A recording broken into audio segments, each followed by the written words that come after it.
Ladies and gentlemen, welcome to the Tim Dillon Show. Will Trump release the unredacted Epstein files? Kalshi.com, folks.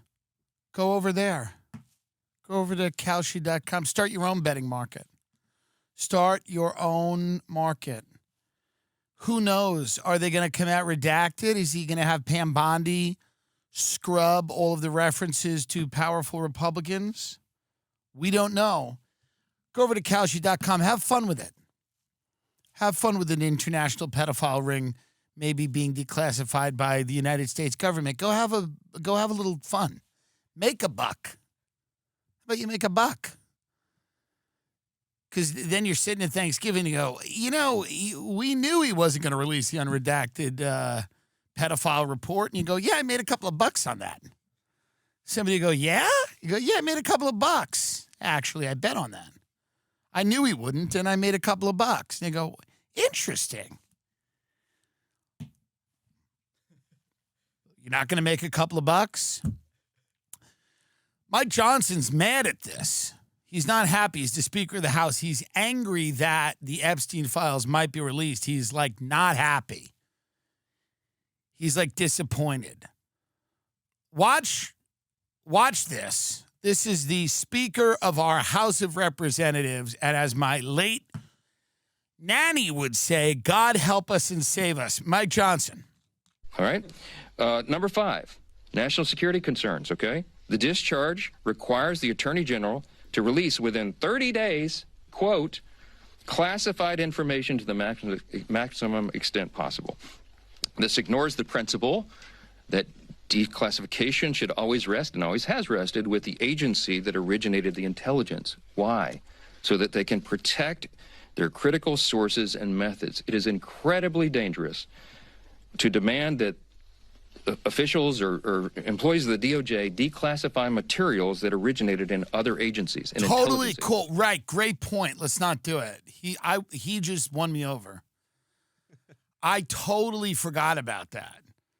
That's such a good point that he just made about that. Totally fucking, the guy hit it out of the park right there. First of all, they literally told you a few months ago that Epstein was not running a trafficking ring at all. Now they're saying there are national security concerns in the intelligence of the guy who was not running a trafficking ring. Why would there be concerns about our national security in the Epstein files? Doesn't that seem odd to anyone? Supposedly there was no client list and he wasn't doing anything. And then if he was doing something, he was just pimping out girls to rich guys, which is obviously evil and they should all go to jail. But why does this have to do with our national security? That's odd. It's odd that we're talking about this in terms of, quote, intelligence and our national security. Remember, Jeffrey Epstein is just like a weird rich guy who has a predilection for underage girls, right? Like he's not doing anything on behalf of any foreign government, right? He's not doing anything that our government knew about, right? He's not blackmailing anyone. They told us it's not a blackmail operation, so it seems odd to me that there'd be national security concerns in the Epstein files. That's so weird. Johnson wasn't speaking off the cuff. He was quoting from a document produced by his office detailing 5 flaws with the bill. The 5th and final flaw, titled National Security Concerns, says that it's incredibly unwise to demand that the DOJ declassify materials originated by other agencies. That declassification should protect sources and methods and directs Congress to, quote, work with the Attorney General Pam Bondi to declassify in a reasonable time frame. It's just so odd that this thing that doesn't exist has national security implications. That's super weird. What? I don't get it. Even if Epstein was this guy who was like hiding money for people or, again, he was like a pimp. What does it have to do with America's national security? Huh. So odd. Interesting. Well, I guess when the documents come out, we'll find all that out. Why it's such a concern and why they don't want it out and who's embarrassed. And I think it's going to be a watershed moment when these things come out. I think people are going to be disturbed by the content of them. And I think the content of these documents is going to be enough to paint a global picture that people are going to find less than thrilling, I believe. But that's just my own belief. I don't know. I mean, maybe it's going to be underwhelming, but again, there's no way that the government fought like hell to keep them under lock and key if there's nothing there. So they might be running around now trying to redact them and, so you're confused by them and you don't really know what's going on. They might be trying to scrub certain names from them or certain implications. I don't really know. I know that they're coming out. I don't know if they'll be out before Thanksgiving.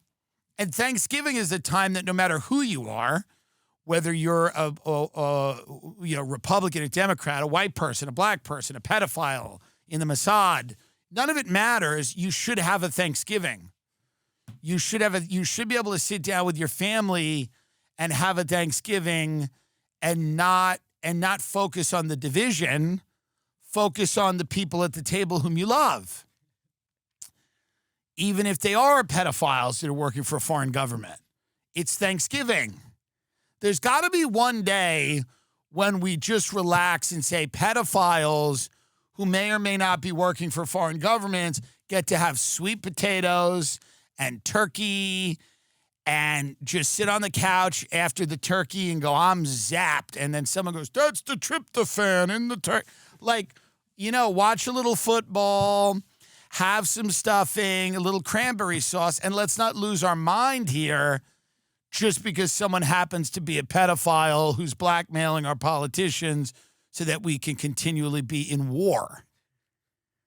You know what I mean? Like, if Thanksgiving's about anything, it's about leaving those divisions behind and embracing the fact that we like to go out, have a nice meal, and enjoy ourselves and enjoy our family. It doesn't matter who they are.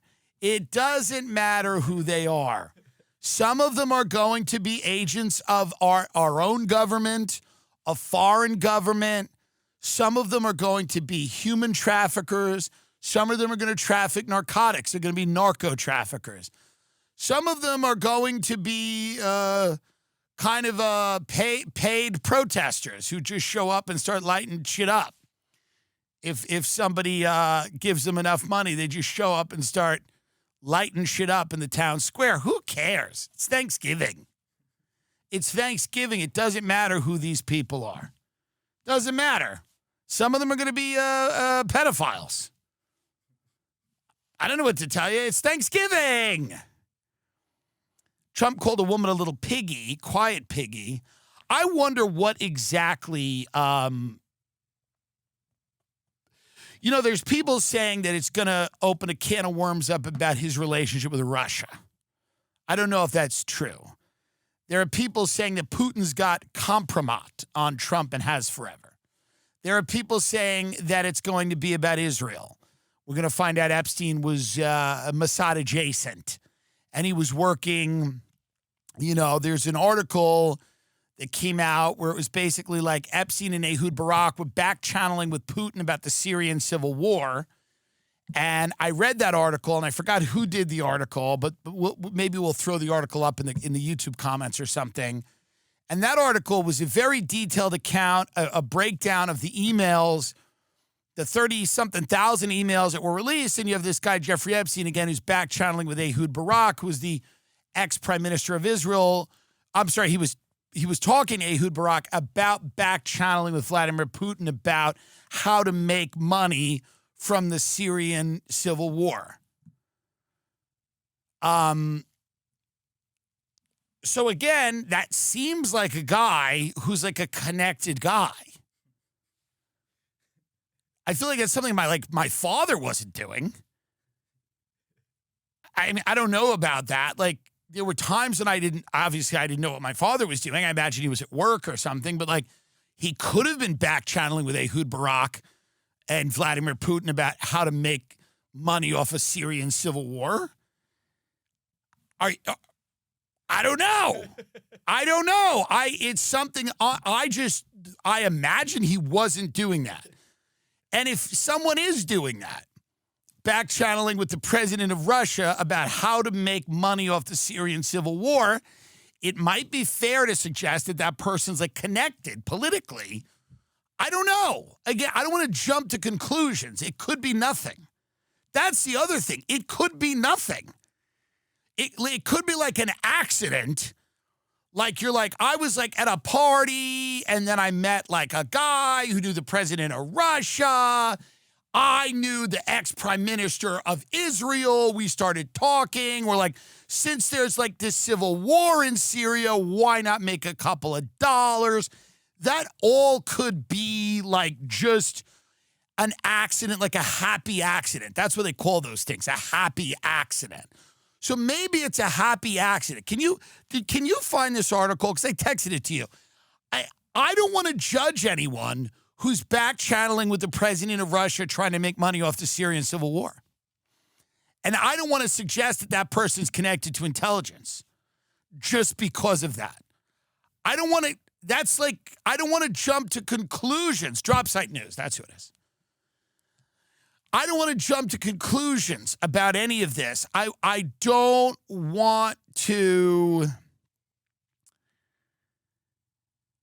Drop site revealed that Epstein had played a role in brokering a security agreement between Israel and Mongolia and setting up a back channel between Israel and Russia during the Syrian civil war. So what?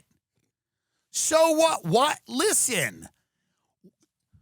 Who amongst us, no, literally, who amongst us has not brokered a security agreement between Israel and Mongolia? At least tried. Haven't you at least tried? You get up in the morning, you do your little workout, you have your coffee, and then you get on the phone with the ex-prime minister of Israel and then try to broker a peace agreement with Mongolia. You want to go to bed at night knowing you've done something. Do the work, do the work, do the work. And I just don't understand what the big deal is. Why everyone's freaking out about this. I don't think it's such a big deal that he's just back channeling with Russia about a civil war in Syria. I don't get it. Everyone's like making such a big deal about this, but this seems like pretty common behavior for a person to engage in. It feels pretty common for a guy to be engaged at high levels with a foreign government, back channeling with other governments, setting up security agreements, and then trying to figure out roads to profitability during periods of internal chaos in a country. Am I wrong? Why do we even care? What's the big deal? What's the biggie? What's the big deal here? It just seems like a regular guy. You know what's the problem with Epstein? He's a regular guy. And no one knows what a regular guy is anymore, that people are flipping out about this. He's not a they, them. He's just a dude. He's a guy who's brokering defense agreements on behalf of Israel. So what? He's like a guy. He's a dude. He likes boats. Well, of course, no. That's odd and weird, and we know that. It seems odd. It almost seems like he was doing something. Now, why does Donald Trump not want these documents out? We don't know that. Is it because his friends will be embarrassed? That seems odd. Does Trump really care about his friends? We don't know. He doesn't seem like a guy that loses a ton of sleep over friends of his getting embarrassed or other members of the government. But we don't know. We just don't know. Is he implicated himself? Well, I guess we'll find out. It certainly seems that he doesn't want these documents to come out because he himself will suffer some fallout when the documents come out. Everything about him and his character suggests that this isn't concern for others that is motivating his behavior. The extent to which he'll be embarrassed and the extent to which he's implicated in wrongdoing is, we don't know. And by the way, we don't know what version of these documents is going to come out. Because we have Pam Bondi and Kash Patel, and we have all of these people, this goon squad, who lie about everything. Now, we don't know. We can't trust any of them. They told us nothing was going on. All of these people have come out and said that nothing is going on. And the Drop Site News article literally shows you this guy's back channeling with serious players on the world stage. So it's like everyone knows, and it's not a secret, and it's not like inside info to suggest that this guy was a power player in power politics all over the world, and that's been downplayed by most media outlets, and it's certainly been downplayed by members of our government who've all fought like hell to keep these documents from seeing the light of day. And if, we'll put that article up. I'm telling you right now, the gift that keeps on giving is the Aura Frame, folks. It's one of my favorite holiday traditions and memories, and you can make holiday traditions and memories with the Aura Frame. It's a digital frame that allows you to upload unlimited free videos and photos so that everybody is super excited about seeing and reliving some of the great memories and times from your past. Preload photos before it ships. Personalize your gift. Share photo and videos effortlessly. The gift box is included. You can't wrap togetherness, but you can frame it for a limited time. Visit auraframes.com. Get $45 off Aura's best-selling Carver matte frames. Named #1 by Wirecutter. Use promo code TIM at checkout. That's auraframes.com, promo code TIM. This exclusive Black Friday Cyber Monday deal is their best of the year, so order now before it ends. Support the show by mentioning us at checkout. Terms and conditions apply. But now we're getting these files, so now we're going to see what's going on. And I don't want to jump to conclusions here. That's not what I want to do. I don't want to jump to conclusions about this man just because, like, for example, the ex-prime minister of Israel, stayed at his house a bunch and emailed with him a bunch and, talked to him a bunch and, they tried to, do business together with each other. But what does that even mean? What does that even mean? If I talk to someone all the time and they stay at my house and I try to do business with them, do I even know them? Maybe I don't even know them. Why? Let's not jump to conclusions and start painting with a broad brush and going, just because you stay at someone's home, you talk to them all the time and you guys are in business together, you know them. It's crazy to say. That's a crazy thing to actually say. It's literally insane. It's literally insane to suggest that somebody who sleeps in the residence you do and talks to you all the time and has financial interests that are commingled with yours knows you. It was probably very who even are you half the time? But so let's not, just because all of those are complete facts that are no one's disputed, by the way. No one has disputed any of those facts. Let's not jump to conclusions and say there was something untoward going on, because these are a lot of coincidences, and that's the way the world works. Actually, there's lots of coinkydinks, and it's actually just kind of fun and silly, and I don't think it suggests something nefarious necessarily that Jeffrey Epstein and the ex-prime minister of Israel were trying to back channel with Putin about the Syrian civil war. It seems pretty on the up and up to me. What's the big deal? It's almost here's what paranoid people will say. Psychos, lunatics, people you should not let into your house this Thanksgiving.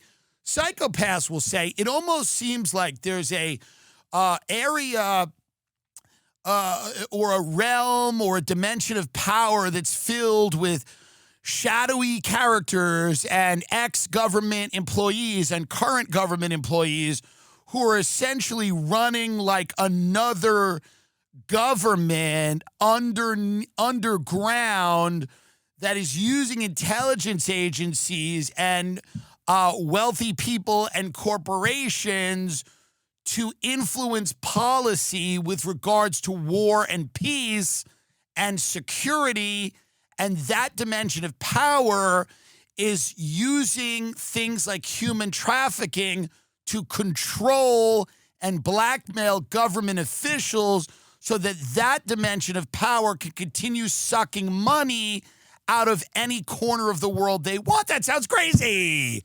That sounds nuts. Get my clown nose. That sounds nuts.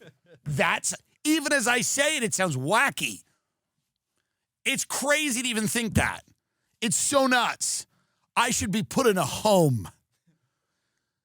But that would be what you would think after you looked at all of this. You would actually think that maybe there's just a dimension of power that we don't really know much about that's kind of leaking out.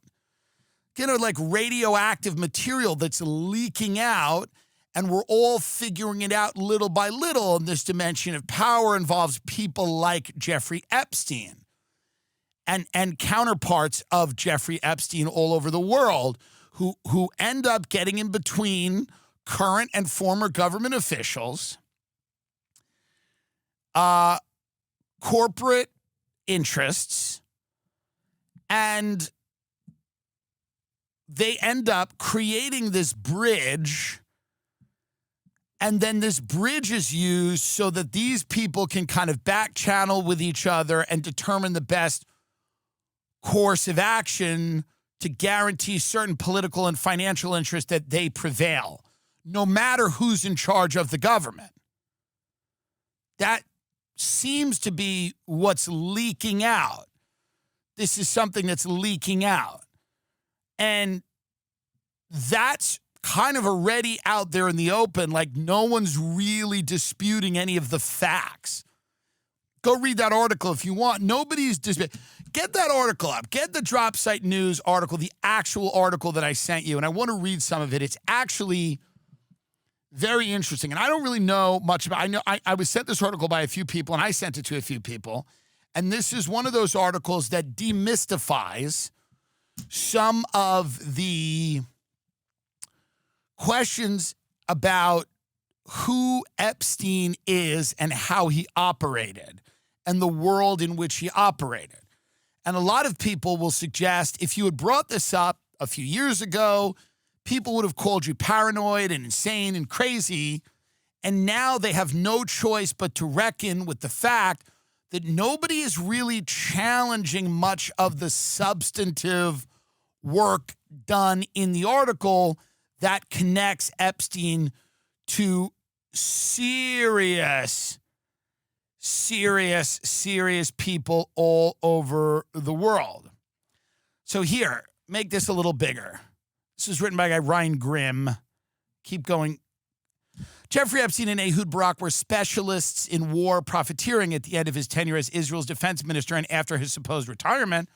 Barak embraced a role as a salesman of Israeli security services to embattled governments, opening the door for Israeli intelligence leaders to shape the security apparatuses of several African nations.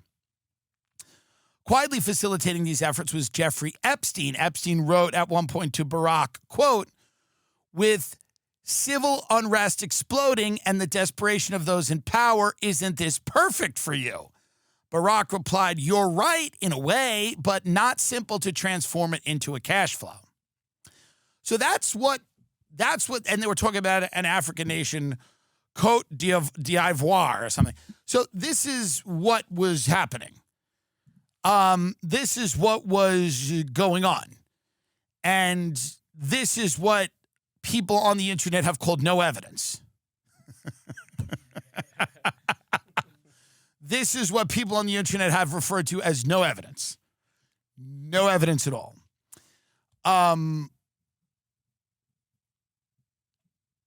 It was funny. Ann Coulter, I had my barbecue in the Hamptons, and Ann Coulter was there, and she's like, she came, she got a bunch of friends in the Hamptons, and I grew up watching Ann. I had Ann there, and she's like, oh, and she pulled everyone close, like she was going to say something really like amazing, and she's like, "I think this Jeffrey Epstein was being funded by Israel." I'm like, Ann, you're like a few years late. Thank you for the scoop. Thank you for the scoop. Obviously, this isn't suggesting that Jewish people or even Israelis have anything to do with this or should even be blamed for it, because I don't want to be blamed for what the CIA does. I'd never want to be blamed for what the FBI does. I'd never want to be blamed for anything that the deep state or the intelligence apparatus of my country does. I think people in the UK or France would never want to be blamed for what, intelligence agencies or criminals in their countries do. But this does suggest that there is potentially a dimension of this that is going to get very, very sticky on a geopolitical scale. This is another article here. Hacked emails show how Jeffrey Epstein and former Prime Minister Ehud Barak tried to engineer a Russian-led solution to remove Bashar al-Assad, who was the leader of Syria.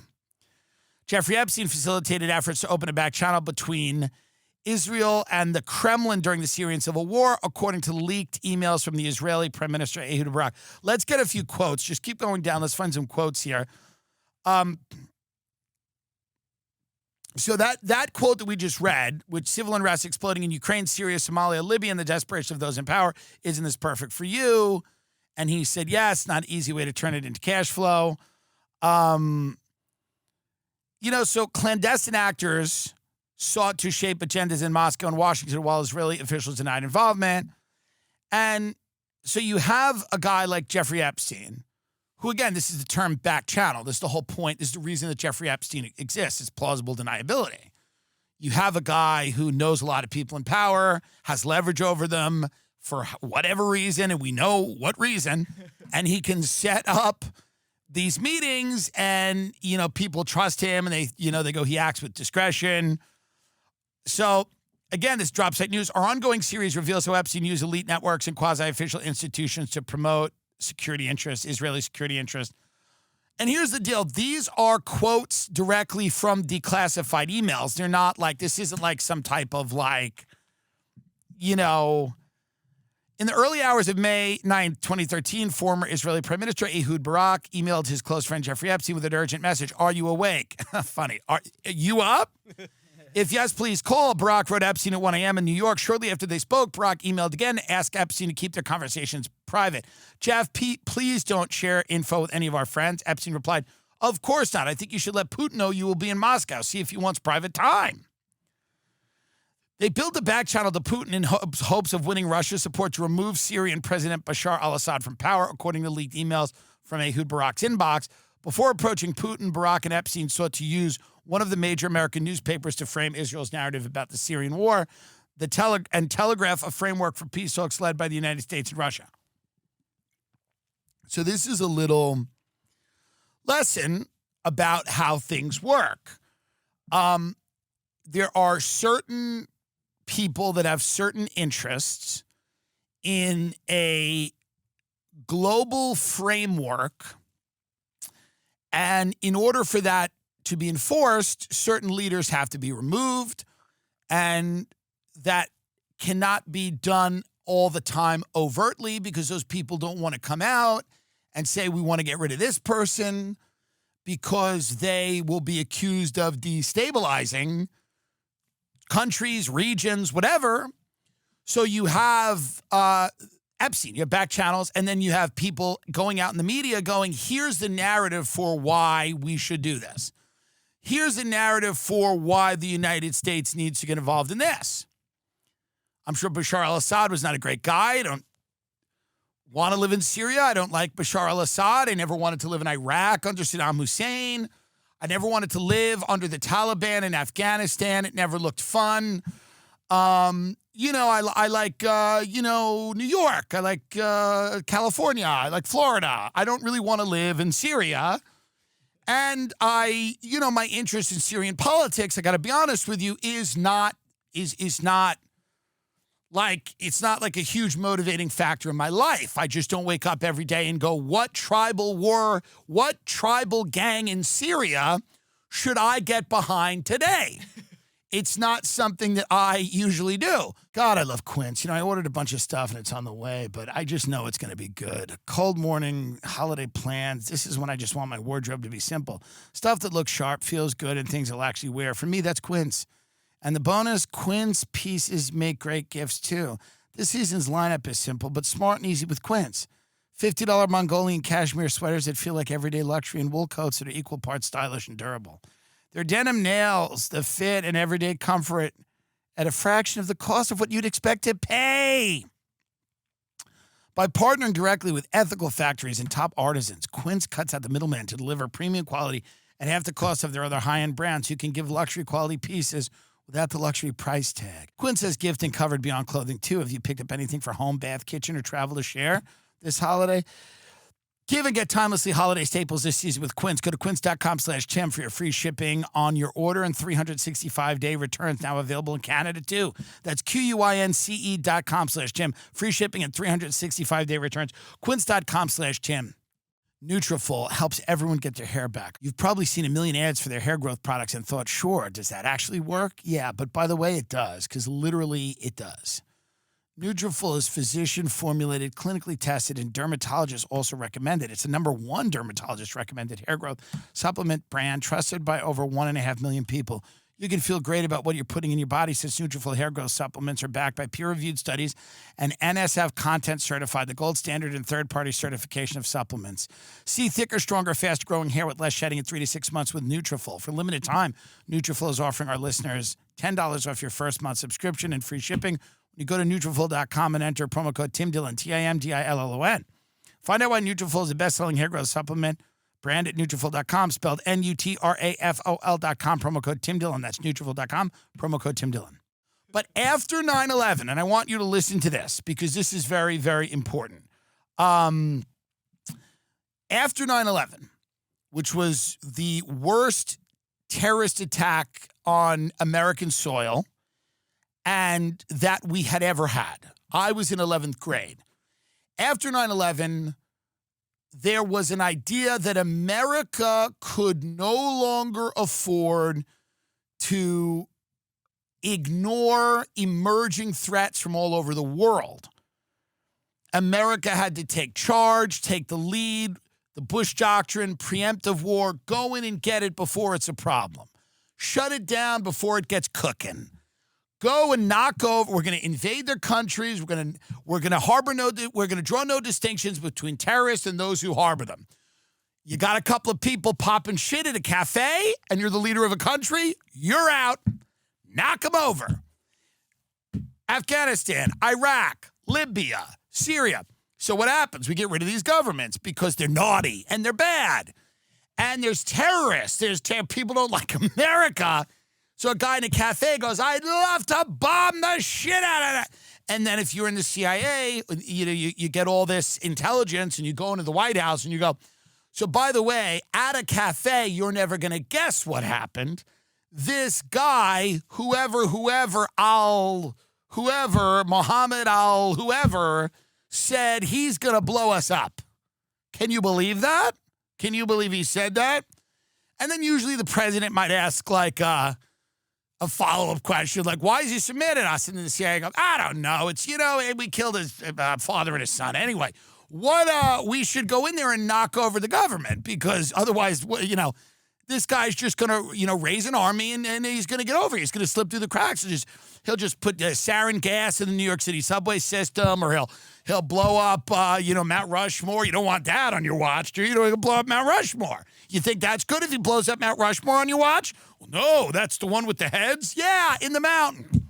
The heads get blown up. You like that? Lincoln's head blown up on your what? Did they say they were going to blow up Mount Rushmore? Not exactly, but we imagine that's something they do. Right, not good. Well, what about Vegas? What if they nuke Vegas? What? Gonna nuke Vegas? Yeah, it's a matter of time. Vegas, everyone's having fun. Bachelorette parties, they nuke it. They'll nuke Vegas. They're going to nuke Vegas. What? Yes. So now you have some guy popping shit in a cafe about how much he hates America, and I'm sure how much he'd love to attack it. So you're the president, you've just gotten this information, and they go, well, here's the problem. It's a bad regime. They tolerate these radicals in their country. They harbor these terrorists. They're on a list. Let's knock them over. So you knock over the leader of the country, whether it's Saddam Hussein or Bashar al-Assad or the guy in Libya, Gaddafi. You get rid of him. You go, bad, you're out. And then you put someone else in. Now, who do you put in? You put in somebody who is usually pro-Western business interests, okay? For a time. for a time. They come in, you usually back them, okay? And then what happens is they have to run this country. So they start doing a lot of what the other people used to do, the torturing, the disappearing people in the middle of the night, the rape rooms come back.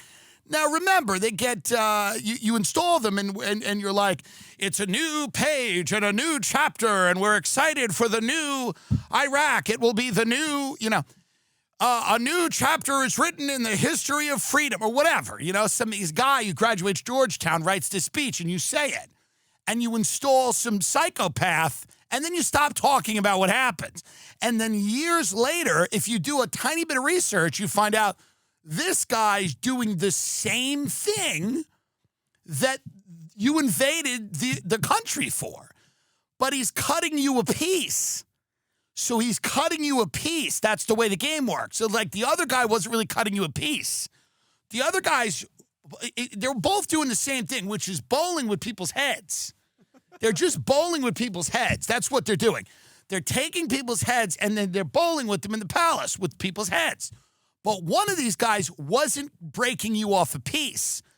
Now the other guy is breaking you off a little piece for a while, and then he stops.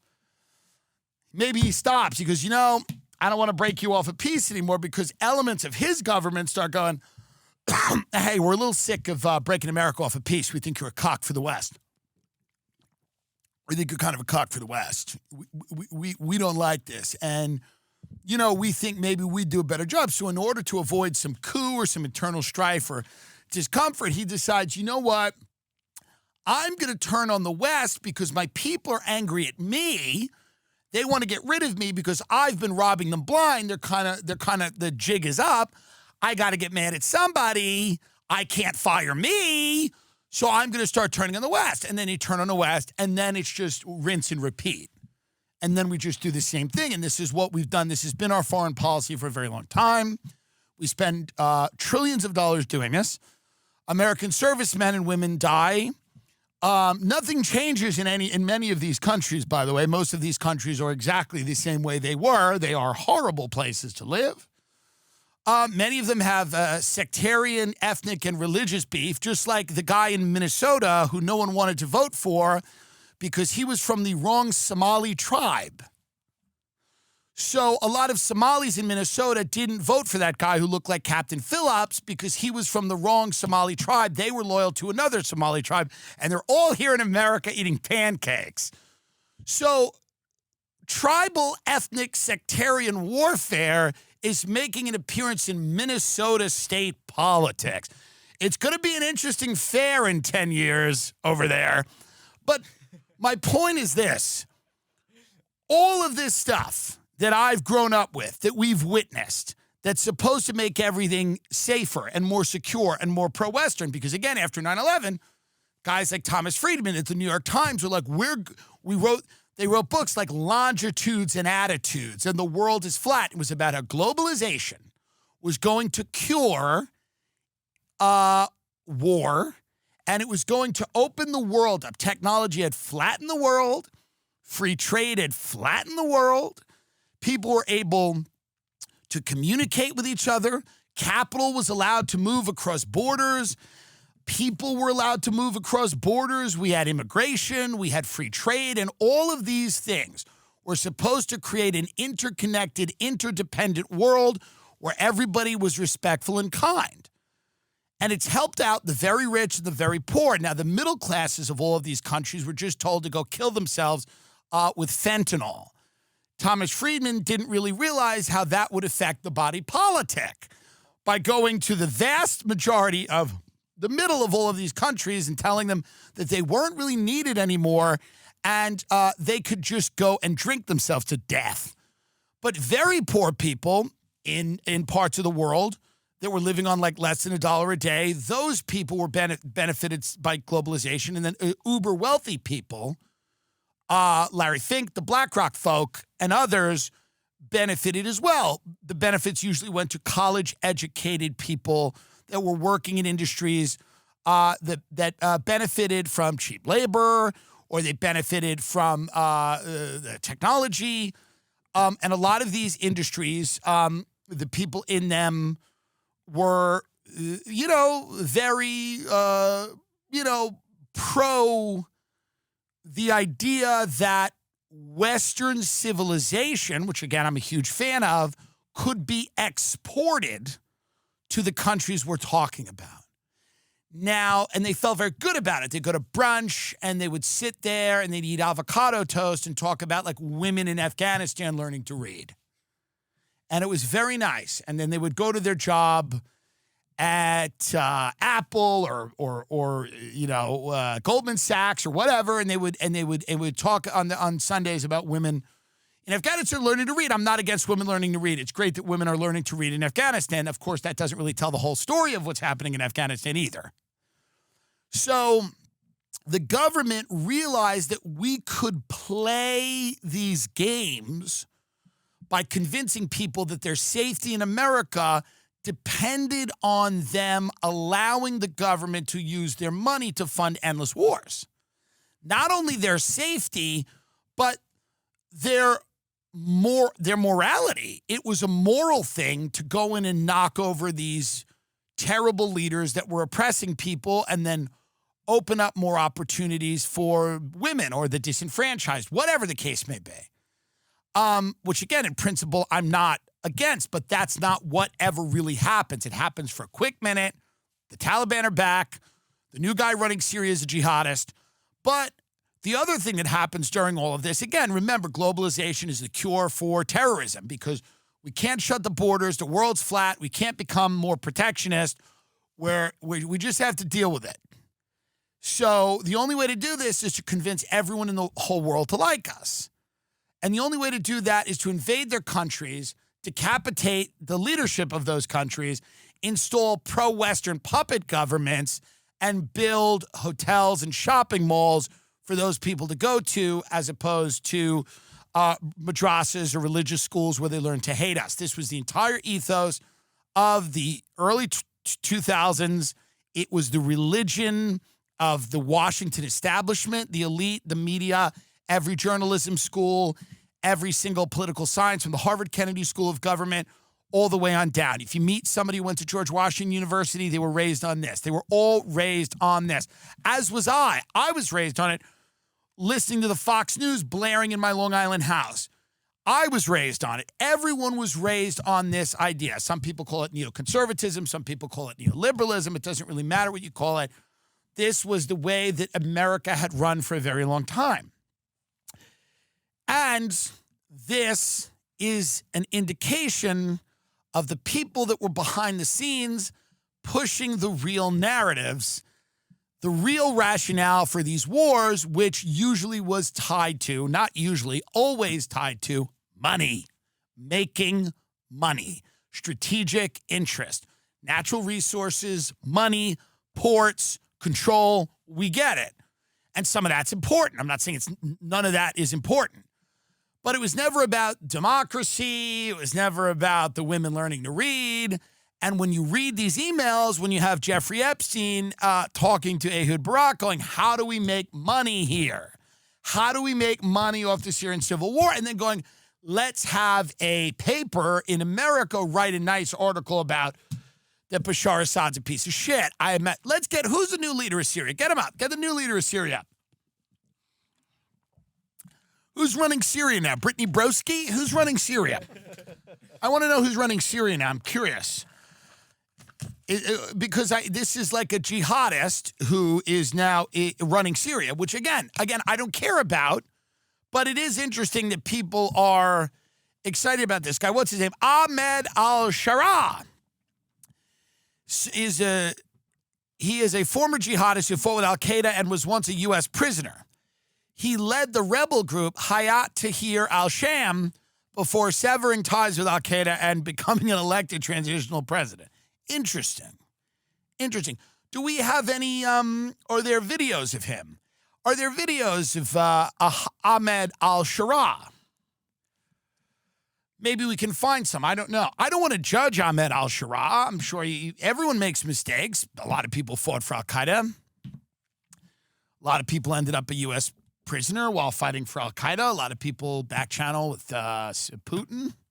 I don't want to judge any of these people. I don't want to judge them. Maybe they're good people that ended up in wacky situations, like a Hangover movie. I don't know. I don't want to judge any of these people. But apparently this guy is now running Syria, and apparently that's like a win.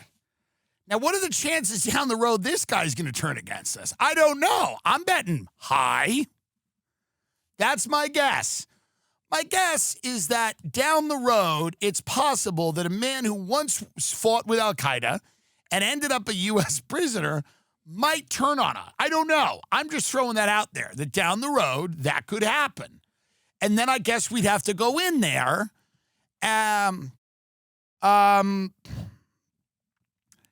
So I just don't understand how exactly it's a win for us. Is this him? Yes. This is him. Yeah. On Fox News, this guy. All right, this is the new president of Syria. On Fox News, he's talking about his connections to Al-Qaeda. And again, this is what happens. He's in a suit. He's got a tie. He looks like a guy that would sell you a Mercedes in Los Angeles. He looks like a guy that would sell you a Mercedes in Los Angeles. Now, they're not showing the pictures where he's hanging on the back of a truck with the black ISIS flag waving it around. They show you a photo that looks like he's about to sell you a Jaguar in Century City. Let's take a look at new Syrian president. Do you, Mr. President, have regrets that al-Qaeda carried out those attacks that killed 3,000 Americans? I was only 19 years old, so I was a very young person, and it didn't have any decision-making power at that time. Right. And I don't have anything to do with it. And Al-Qaeda was not present right then in my area. So you're speaking to the wrong person about this subject. We mourn for every civilian that got killed, and we know that people suffer from the war, especially civilians who pay the price, a hefty price for the war. Mr. President, the White House has said that President Trump would like Syria to join the Abraham Accords. Yeah.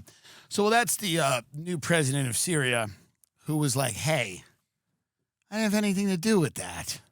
Can you get out of here? Can you get out of here with this? Everyone wants to know. Yeah, I was in Al-Qaeda. So what? What's the big... I was 19.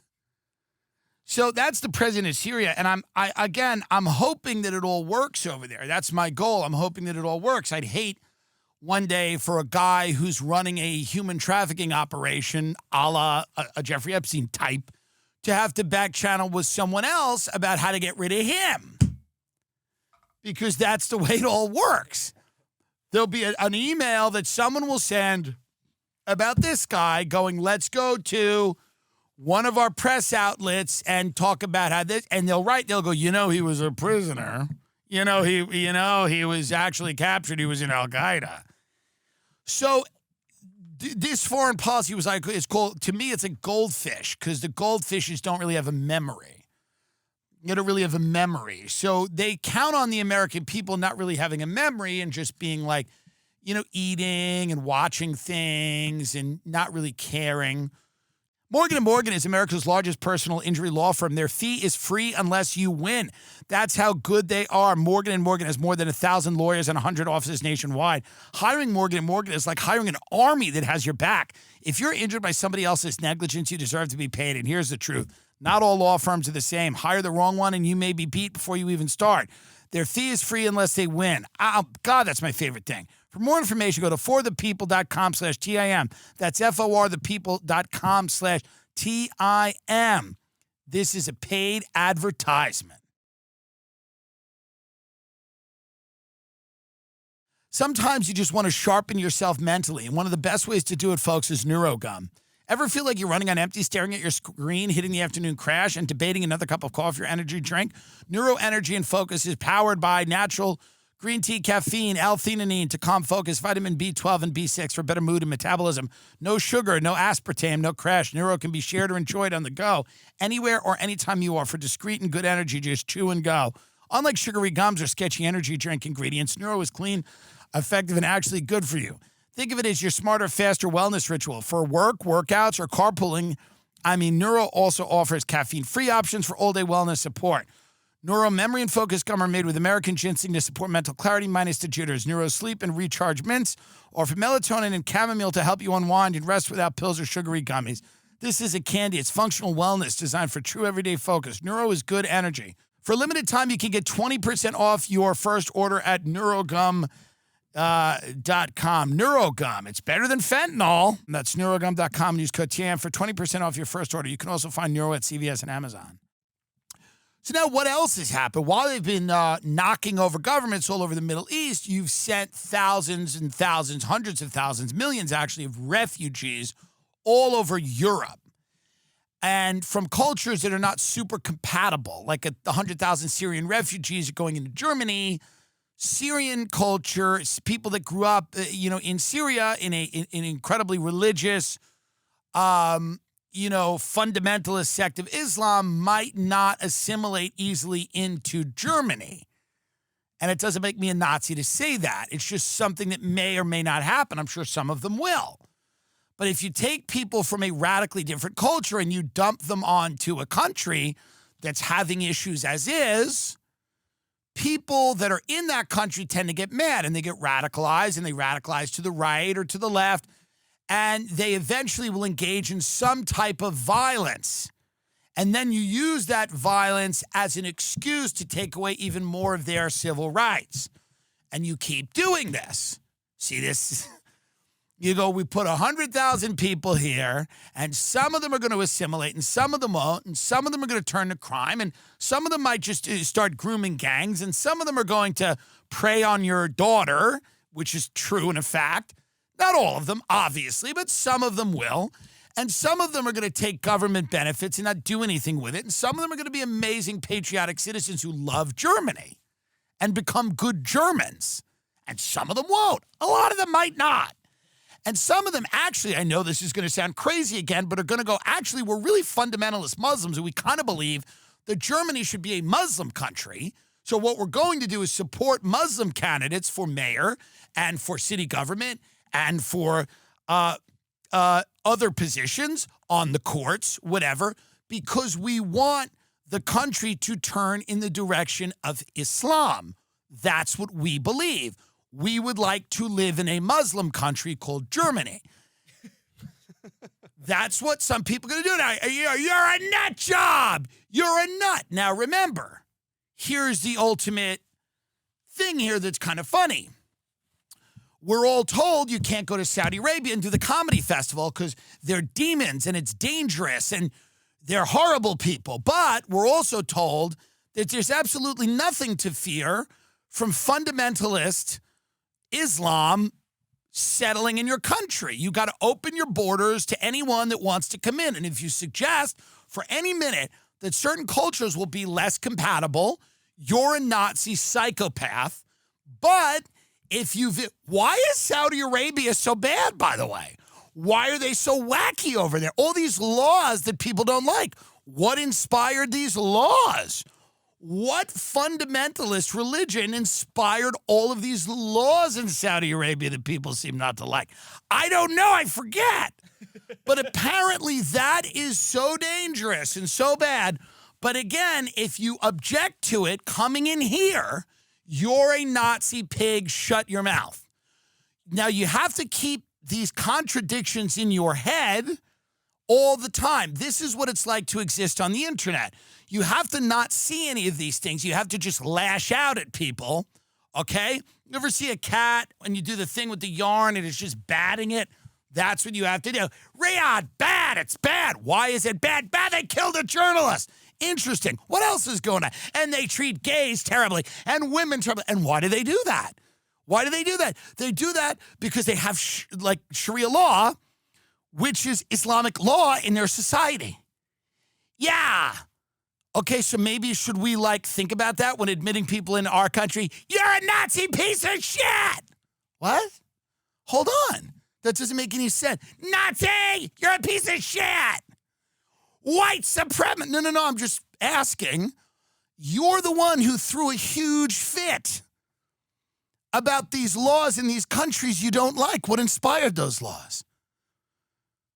And if somebody from Germany says anything, or Sweden or Norway, about the fact that you're dumping people who believe the exact same things that the organizers of the Evo Riyadh Comedy Festival believe, then what are we doing? But again, you have to go past these contradictions. You just have to emote. So when in the UK and in France that are having major issues with culture, okay? Major issues with different cultures figuring out ways to live together. It's very hard. So all of these ideas that knock over these governments in the Middle East, send refugees all over Europe that have a tough time assimilating, the populations of those countries begin radicalizing. Some of them, unfortunately, engage in acts of violence. There are skirmishes. There are things like that. So the governments of those countries say, you know what? We're not stopping the immigration. We're going to just start putting people in jail that say things on Facebook we dislike. That's what we're going to do. We're just going to put them in jail. So if you say anything about the immigration, you're going to jail. And we're going to strip more of your rights, and that's what we're going to do. Soon we'll have a digital ID. We'll take all the money out of your bank account. We'll put you in jail. And if you point to any of this and suggest that perhaps it's weird or negative or bad or a harbinger of things to come, you will be called every name in the book. And there will be no logic. There is no logic to it. You can easily see how all of these things are reinforcing all of these other things. So I'm starting to think that the people, the architects of these policies, actually don't want it to work. I'm starting to feel like they actually don't want this to work. They actually want the chaos. They want the strife. They want the problems. They want the economy to collapse. They want the violence so that they can come in and take everybody's rights. Because if I, a college dropout from Nassau Community College, clown comedian who wears sunglasses and does a show in front of an inflatable cactus, or a picture of the beach that we 3D printed at Kinko's, can figure all this out, I imagine that a Rhodes Scholar from Harvard might have had one or two of these thoughts as well. Okay? So I imagine that someone somewhere has come across this stuff and realizes what the hell's going on, but they don't seem to ever care. They seem to continue on this course because it guarantees more violence and chaos, at which point the violence and chaos starts to get overwhelming, and you need to use some type of technology, surveillance technology, perhaps, to monitor people to prevent that. And if society gets bad enough, people will actually surrender their rights and say, we don't really give a shit about your right. You can surveil us. You can do anything you want as long as we can go outside and walk to the park without problems. So that seems to be the plan here. That seems to be what's going on. And I don't see how people could see it another way. I know some people obviously will hear this and disagree with me. They think I'm an alarmist or a racist or a crackhead or a crackpot or whatever the case may be, but I'm just laying out the facts as I see them. I mean, nothing I'm saying is really over-the-top speculation. This is all happening. Right-wing, far-right leaders and are getting popular all over Europe. You have the far left is getting popular as well, meaning people are radicalizing to the fringes of the political ideology. And it's happening because this center has decided to basically throw them overboard and tell them that any concern they have is chalked up to racism or xenophobia and that they shouldn't be listened to. And in fact, they should be ignored and bankrupted or canceled or thrown out or, you know, this is, and this is what you see happening. I mean, these hate crimes laws and free speech stuff in the UK is genuinely insane. It's genuinely insane. So all of this is to say that it would be insane to think that just because Jeffrey Epstein was back channeling with the Israeli prime minister about how to make money from the Syrian civil war, it would be completely crazy to suggest that that linked him to any foreign government or any illicit, nefarious activity. He's just a man trying to make a couple of dollars like anyone else. The thing about Jeffrey Epstein is that he understands life was short and you got to make the most of it. And that's maybe why people disliked him. That's perhaps why people disliked him, and we're going to find out when these files come out. But the way the world has been running since I'm 14 or 15 years old is everything that I have just described to you. That is the operating system by which the United States has interfaced with the world. People in the United States and other countries, especially very wealthy people, don't seem to care much about the United States. They have loyalty to this economic system that allows them to maximize their profits all over the world. And they buy politicians in order to let them do that. This isn't just, this isn't like Jewish people or Muslims or anything. This is everybody in a certain income bracket. A lot of them seem to not care that much about any specific landmass. They seem to maintain multiple homes all over the world, and they have loyalty to their own economic standing and preserving their own influence and power. And those are the people who don't say anything about the Epstein stuff, and those are the people that don't say anything about the problems in the UK or the skirmishes in Dearborn or whatever, which I don't even know much about. I'm just saying those are the people that will not say anything when the government goes super to the left. I mean, the culture rather goes to the left or to the right. They don't really care. It doesn't bother them. It doesn't affect them. They're here to turn it into cash flow. They're here to turn the Syrian civil war into cash flow. They don't care about your life. They don't care about your children. They don't care about their mental health. They don't care about the phones. They don't care about TikTok. They don't care about the drugs. They don't care about the violence. They don't care about the crime. They don't care about the ghettos. They don't care about any of that. It doesn't bother them. They don't. In fact, some of them get off on it. They're kind of freaks, and they like it. It's a little wild. But they don't care about any of that. They don't care about the disappearing middle class. They don't care about the lower class. None of it bothers them. They don't care about any of it. They don't care about you, your family. They don't care about America, certainly. They only care about preserving their power and influence. And that's where people like Jeffrey Epstein come in. He does the bidding of people that don't really want to listen to the Marjorie Taylor Greens. They think she's white trash. They think she's from Georgia. They think she's a monster. She ran a construction company. She's a mother. She has a kid. They don't give a shit about any of that. You know why? She didn't go to Harvard, okay? She didn't go to an Ivy League school. They've never met her at a friend's house in Greenwich, Connecticut, okay? She's not married to somebody who runs a hedge fund. She's not married to somebody who runs a private equity company. She doesn't speak at the World Economic Forum, so they don't like her. They do not like her, and they do not like people like her on the right or the left. So this group of people, this class of people that wants to preserve their influence, their power, they go and live in the gray area, and people like Jeffrey Epstein work for them. People like Jeffrey Epstein work for them, and he gets them anything they want. Many of them have sick, perverse appetites. Many of them are not only pedophiles, but some of them are murderers, I imagine.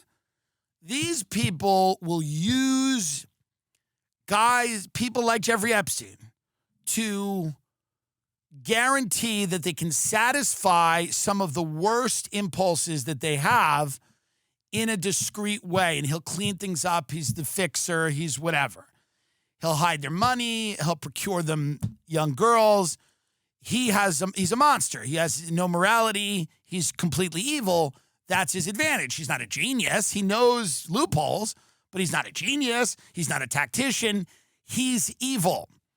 That's what the guy brings to the table. He's willing to destroy people's lives as long as he can get the people that he works for what they want, and he can get his beak wet in the process. But it's all to say again,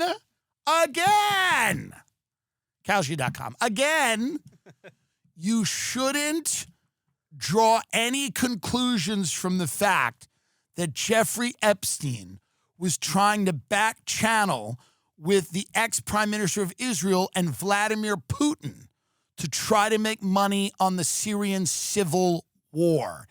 There's nothing to see there. There's absolutely nothing to see there. It has no effect on your life. And I know what your retort's going to be. Well, it's actually my tax dollars, and it's actually my kids that might end up fighting it. And it's actually the entire structure of the world. And it's actually, hey, shut up. I'm telling you this right now. Mind your business. Like Mike Johnson said, it's sources and methods that need to be protected here, not children. Sources and methods. Notice what Mike Johnson said. It is sources and methods that need to be protected. But you know who Mike Johnson really wants to protect? He wants to protect you from the truth because he thinks you're scum. He thinks you're scum and they'd abduct your kids in 5 minutes and think nothing of it. So let's see what comes out and how it comes out. And, let's all hold our breath and wait for people to be exonerated or for this to get a whole hell of a lot worse. But I've just given you all some ammunition. If you go to Thanksgiving and people start popping off, you can pop off too. It's your right as an American to say Jeffrey Epstein was trying to make money off the Syrian civil war. Mom, why do you think that was going on? Mom. Chuck Schumer's out there going, we want to know all the Epstein files. You had 4 years. What are you doing? Nobody wants these things out. It's like Marjorie Taylor Greene and 3 other people want them out.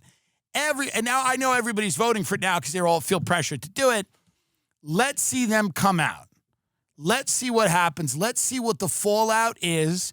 But it's bigger than just the idea that Trump's got a few billionaire friends on there that he doesn't want to embarrass. He's either deeply implicated in horrific things or, and by the way, very possibly, and this suggests this will open the door, this will open a portal to an entire world that most people don't know exists. And it will completely destroy their belief in any narrative they're fed ever again. Thanksgiving might be interesting. Good night.